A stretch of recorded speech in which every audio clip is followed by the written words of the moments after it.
नमस्कार, मैं हूं मनोज सिंह और आप देख रहे हैं Vikramshila academy Lucknow YouTube channel.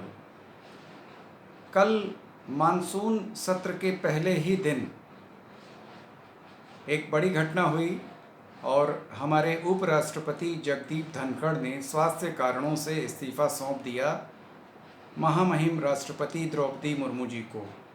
और उन्होंने हवाला दिया संविधान के आर्टिकल 67A का, जिसमें उपराष्ट्रपति के त्यागपत्र की व्यवस्था की गई है। यानी उपराष्ट्रपति अपने पद से समय से पूर्व यानी कार्यकाल समाप्त होने से पहले ही इस्तीफा दे सकता है।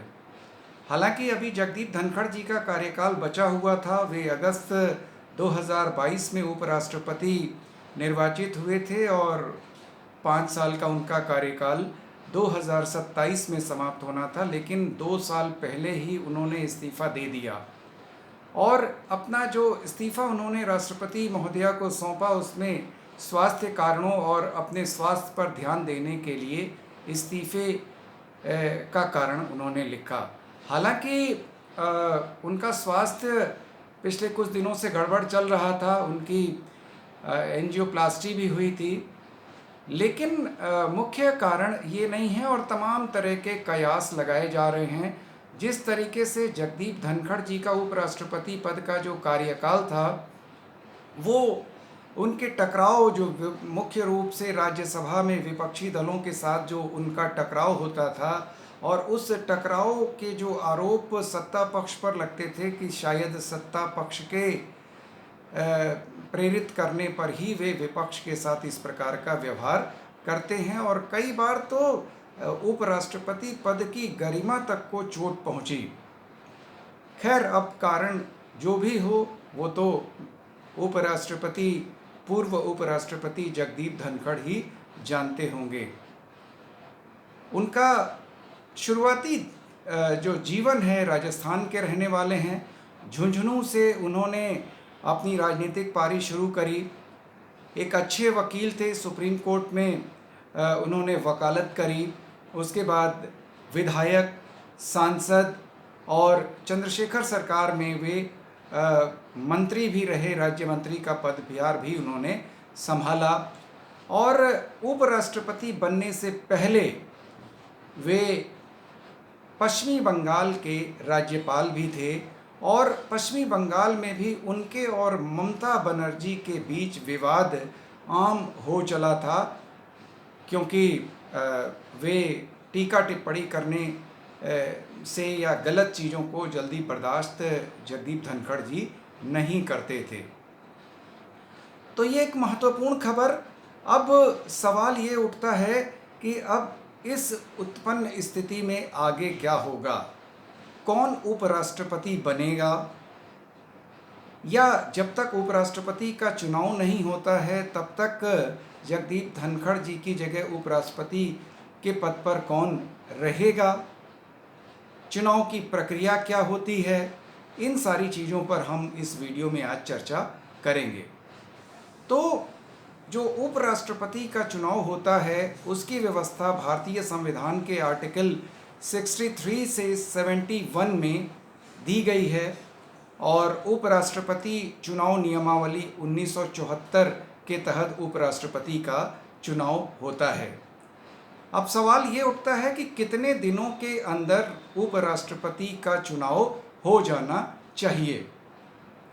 दरअसल जब सामान्य प्रक्रिया होती है उपराष्ट्रपति पद के निर्वाचन की, तो उसमें तो स्पष्ट कहा गया है कि उपराष्ट्रपति का कार्यकाल समाप्त होने से पहले ही 60 दिनों के अंदर उपराष्ट्रपति पद के निर्वाचन की प्रक्रिया पूरी हो जानी चाहिए, यानी नया उपराष्ट्रपति चुन लिया जाना चाहिए।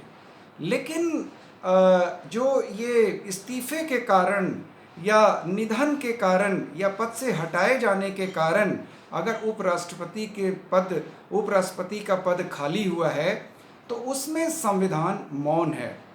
उसमें ये कहा गया है कि जल्द से जल्द उपराष्ट्रपति का चुनाव करवा लेना चाहिए। तो ये चीज़ें हैं। अब राष्ट्रपति के चुनाव की प्रक्रिया क्या है? राष्ट्रपति के चुनाव की प्रक्रिया आर्टिकल 66 में है और उसमें कहा गया है कि उपराष्ट्रपति को चुनने के लिए एक इलेक्टोरल बोर्ड होगा, निर्वाचक मंडल होगा और उसमें लोकसभा के सभी सदस्य और राज्यसभा के सभी सदस्य हिस्सा लेंगे उपराष्ट्रपति के चुनाव में। और तरीका क्या होगा? आनुपातिक पद्धति के अनुसार एकल संक्रमणीय मत पद्धति यानी सिंगल ट्रांसफरेबल वोट सिस्टम के द्वारा उपराष्ट्रपति पद का चुनाव होगा। अब सवाल ये उठता है कि जो नया उपराष्ट्रपति बनाया जाएगा या उपराष्ट्रपति जो भी होगा उस पद की योग्यता क्या होनी चाहिए? तो भारत का नागरिक होना चाहिए, जैसा कि सभी संवैधानिक पदों के लिए पहली शर्त तो यही होती है कि वो भारत का नागरिक हो। तो उपराष्ट्रपति के लिए भी ये शर्त है। 35 वर्ष या उससे अधिक उम्र होनी चाहिए। राज्यसभा का सदस्य बनने की योग्यता होनी चाहिए। इसके अलावा लाभ के पद पर नहीं होना चाहिए जो उपराष्ट्रपति पद का चुनाव लड़ता है। तो ये उपराष्ट्रपति पद की योग्यताएं होती हैं। अब उपराष्ट्रपति के त्यागपत्र देने के बाद उनके दायित्वों का निर्वहन कैसे होगा, कौन करेगा? दरअसल इसके बारे में हम लोगों को थोड़ा संविधान में जाना पड़ेगा। दरअसल उपराष्ट्रपति जो है भारत का, वो राज्यसभा का एक्स ऑफिशियो सभापति भी होता है। यानी जो भी भारत का उपराष्ट्रपति होगा वो राज्यसभा का सभापति भी होगा। और मजे की बात है कि उसको सैलरी भी राज्यसभा के सभापति पद की मिलती है, ना कि उपराष्ट्रपति पद की। और राज्यसभा के सभापति के सारे दायित्वों को वो निर्वहन करता है। संविधान में अगर देखा जाए तो उपराष्ट्रपति के कार्यों का तो उल्लेख है ही नहीं। जैसे राष्ट्रपति पद के दायित्वों का, अधिकारों का उल्लेख है, उसी तरीके से उपराष्ट्रपति पद के अधिकार दायित्वों का उल्लेख नहीं है। हाँ, वो राज्यसभा के सभापति के तौर पर अपनी सेवाएं देता है और वो तब उसकी सेवाएं बढ़ जाती हैं जब राष्ट्रपति का पद रिक्त होता है किसी भी वजह से।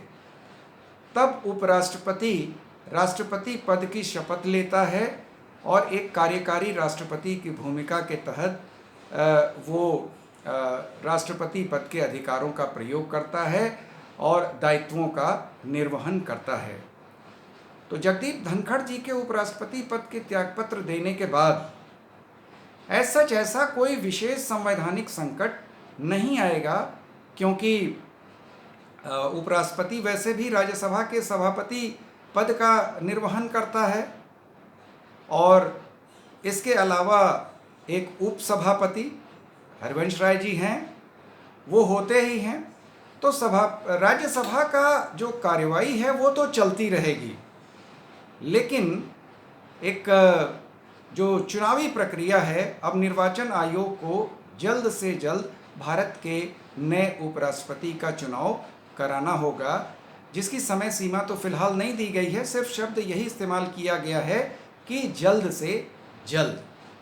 अब देखिए कितना जल्द से जल्द ये होता है। अभी तो चर्चाएं सिर्फ इसी बात को हो रही हैं कि आखिर जगदीप धनखड़ जी ने एकाएक इस्तीफा दिया क्यों।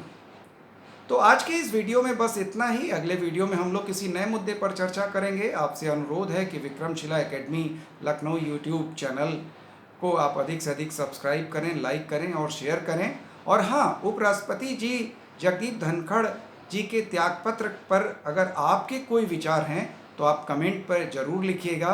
नमस्कार, जय हिंद, जय भारत।